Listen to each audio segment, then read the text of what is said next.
Donc, nous allons commencer à partager sur les fausses doctrines et les faux prophètes. Donc, nous allons prendre l'écriture de 1 Jean, chapitre 4, le verset 1. La Bible nous dit, « Bien-aimés, ne vous fiez pas à tout esprit, mais éprouvez les esprits pour savoir s'ils sont de Dieu. Car plusieurs faux prophètes sont venus dans le monde. Reconnaissez à ceci l'Esprit de Dieu. Tout esprit qui confesse Jésus-Christ venu en chair est de Dieu. Et tout esprit qui ne confesse pas Jésus n'est pas de Dieu. C'est celui de l'Antichrist, dont vous avez appris qu'il vient et qui maintenant est déjà dans le monde. Vous, petits enfants, vous êtes de Dieu. Vous avez vaincu le faux prophète. Car celui qui est en vous est plus grand que celui qui est dans le monde. Eux, ils sont du monde, c'est pourquoi leurs paroles viennent du monde et le monde les écoute. On va continuer après.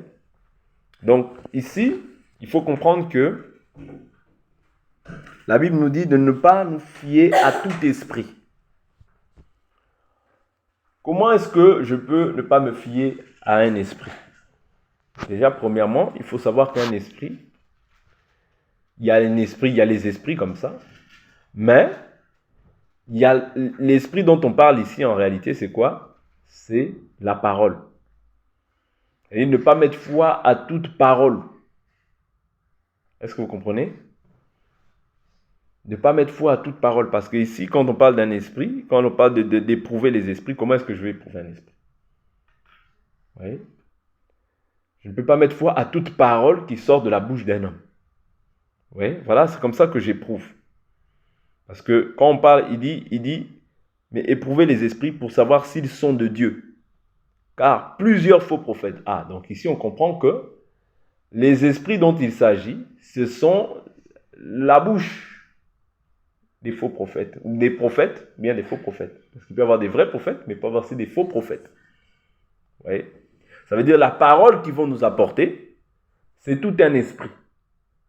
Mais nous, pour que nous puissions être rassurés que cette personne-là, rapporte quelque chose qui est lié à l'Esprit de Dieu, il doit demeurer maintenant dans la doctrine que les apôtres nous ont enseignée.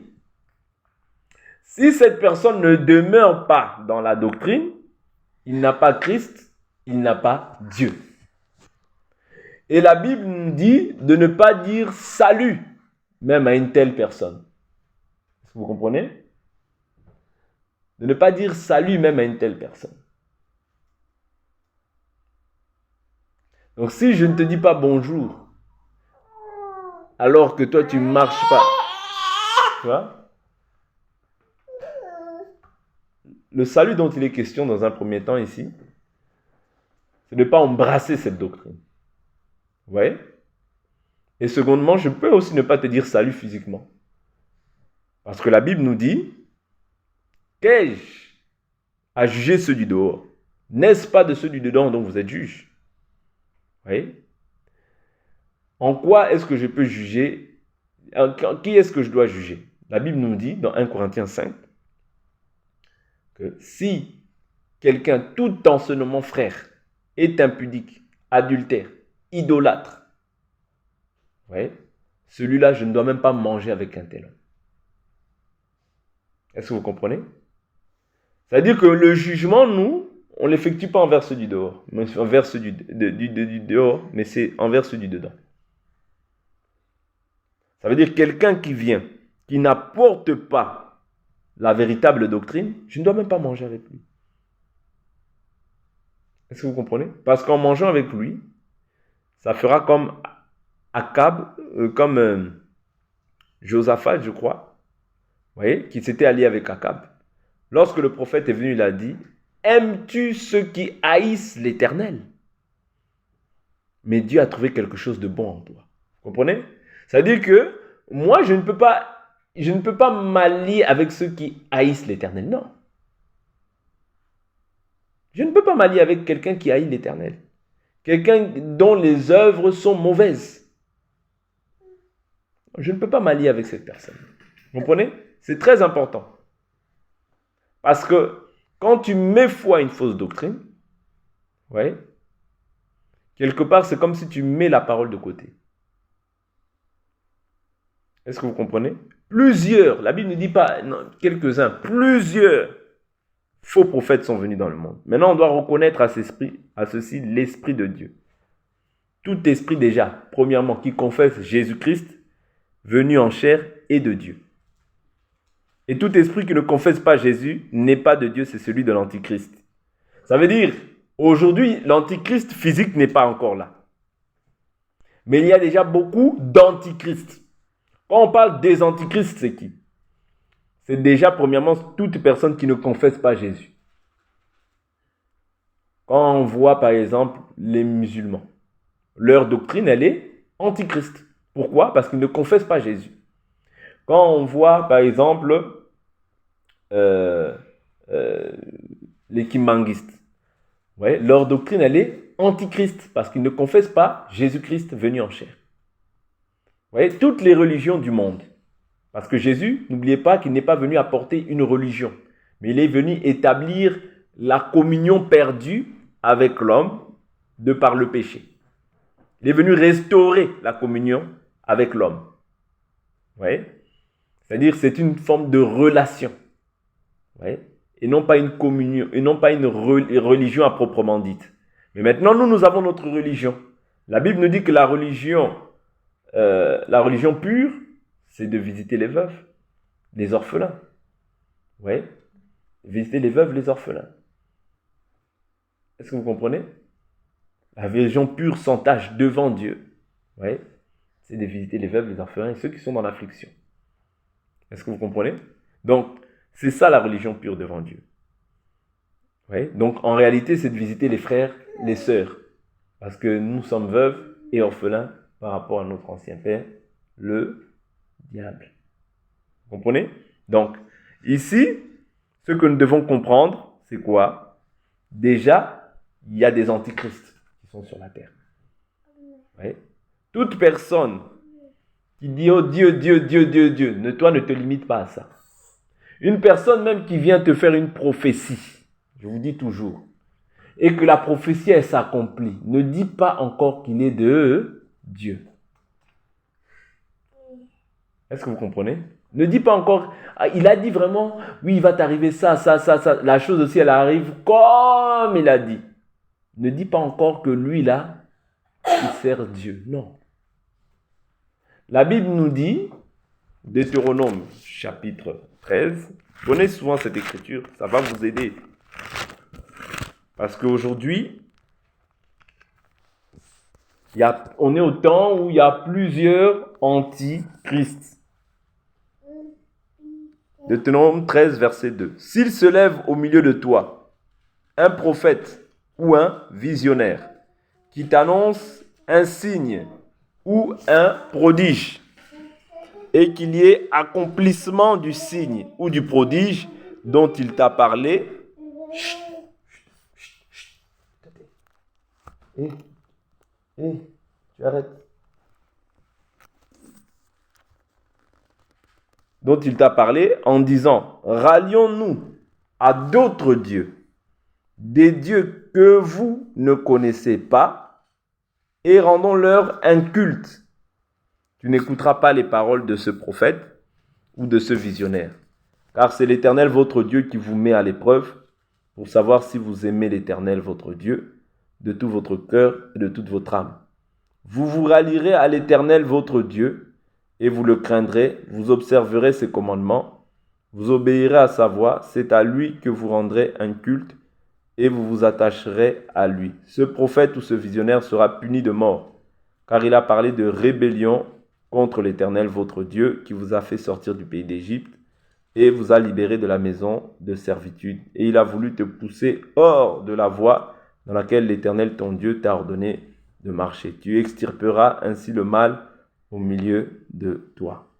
Si ton frère, est-ce que vous comprenez? Si ton frère, là il va plus loin, hein, n'est-ce pas? Si ton frère, fils de ta mère, ou ton fils, ou ta fille, ou la femme qui repose sur ton sein, ou ton ami que tu aimes, comme toi-même, t'incite secrètement en disant, allons rendre un culte à d'autres dieux, des dieux que ni toi, ni tes pères n'avaient connus, d'entre les dieux des peuples qui vous entourent, de près ou de loin, d'un bout à l'autre de la terre, tu n'y consentiras pas et tu ne l'écouteras pas. Vous savez, la foi, ça vient de ce qu'on entend. Plus tu vas écouter, plus tu vas écouter les choses, plus tu vas commencer à croire à ça. Voilà pourquoi il faut faire attention. Quelqu'un qui te parle des choses, des faux dieux, éloigne-toi de lui. Parce que plus tu écoutes, plus tu commences à mettre foi, à croire à ce qu'il dit. Est-ce que vous comprenez? Parce que la foi, ça vient de ce qu'on entend. Quand tu écoutes, tu commences à avoir foi.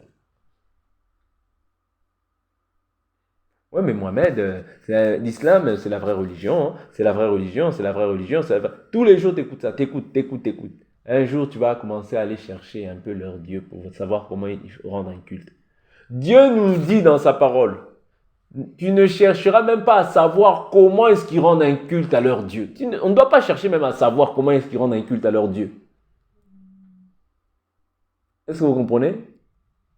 Oh non, moi je suis curieux, je vais aller voir. Dieu te défend de faire ça. Tu n'y consentiras pas et tu ne l'écouteras pas. Ton œil sera sans pitié, tu n'useras pas de ménagement, tu ne le couvriras pas. Vous voyez? Donc ici, Dieu nous défend de croire à une personne qui nous dit que voilà, il a une vision, il a eu une prophétie, la prophétie est correcte. Et toi maintenant tu dis non mais lui il a dit la chose, elle s'est accomplie comme il avait dit. Oui, ça peut s'accomplir, mais cela ne fait pas encore de lui un enfant de Dieu. Un enfant de Dieu, on va le reconnaître par rapport à quoi?